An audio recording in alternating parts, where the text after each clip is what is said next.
किसान वीरों, धान की फसल में पहली यूरिया कब डालें और साथ में क्या क्या मिलाकर डालें जिससे धान की बढ़वार तेजी से हो और कल्लों का फुटाव भी जबरदस्त हो, और उसके कितने दिन बाद फिर हमें दूसरी यूरिया डालनी है, उसमें भी क्या क्या मिलाकर डालें, और एक आखिरी यूरिया किस कंडीशन पे डालनी है जिससे हमारी फसल के जो पकने के आखिरी 60 दिन बचते हैं वो आखिरी यूरिया से उसकी पूर्ति होती रहे। तो इस तरीके से हमें यूरिया खाद को अपनी फसल के हिसाब से देते रहना है।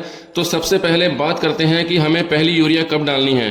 तो इसके लिए सबसे पहले हमें यह देखना है कि अगर हमने बासमती किस्में या फिर हाइब्रिड किस्में या फिर कम समय में पकने वाले धान की वैरायटी लगाई है तो भाई पहली यूरिया हमें 8 से 10 दिन में दे देनी है, क्योंकि भाई ये जो धान की वैरायटी होती है यह जल्दी ग्रोथ करती है और फिर धान को हरा भरा और कल्लों के विकास के लिए हमें पहली यूरिया 8 से 10 दिन में देना बहुत जरूरी होता है।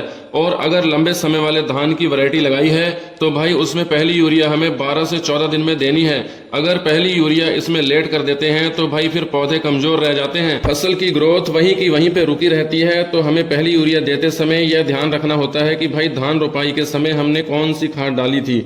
अगर हमने धान रोपाई के समय डीएपी या फिर एनपीके या फिर एसएसपी खाद डाली है और अगर हमने पोटास भी अभी तक नहीं डाला है तो भाई फिर हमें लेना है 1 बैग यूरिया प्लस साथ में 15 से 20 kilogram muriate of potash plus साथ में किसी भी अच्छी क्वालिटी का माइकोराइजा यह भी पहली खाद में देना बहुत जरूरी होता है, क्योंकि भाई माइकोराइजा यह हमारी फसलों में जितने भी स्टॉक पड़े माइकोस और माइक्रोन्यूट्रिएंट्स होते हैं उन सबको सोल्यूबल फॉर्म में लाके पौधों तक पहुंचाने का काम यह माइकोराइजा ही करता है।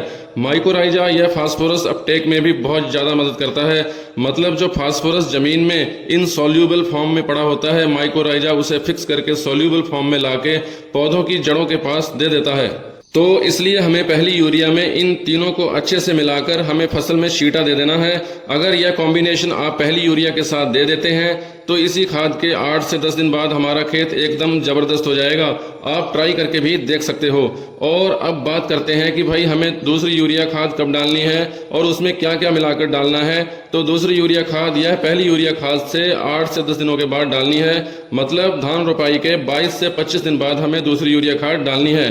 और इसमें हमें लेना है 5 kilogram mono zinc plus 3 kilogram 80% WDG sulphur. इन सबको हमें दूसरी यूरिया खाद में देना है। अगर हम धान की फसल में जिंक नहीं डालते हैं तो भाई जिंक की कमी के कारण पत्तों में भूरे रंग के दाग व धब्बे बनना शुरू हो जाते हैं और फिर फसल की ग्रोथ और कल्ले बहुत कम बनते हैं। बाकी बात करें सल्फर की तो भाई सल्फर यह भी पौधों में प्रोटीन हो गया, अमीनो एसिड्स हो गया, विटामिन और क्लोरोफिल बनाने में बहुत ज्यादा मदद करता है। इसके अलावा अगर जिन खेतों में तनाछेदक या पत्ती लपेट कीटों का अटैक बहुत ज्यादा होता है तो भाई हमें वहां पर 4 किलोग्राम प्रति एकड़ के हिसाब से फटेरा या फिर 2.5 किलोग्राम प्रति एकड़ के हिसाब से विटाको यह जरूर दे देना है।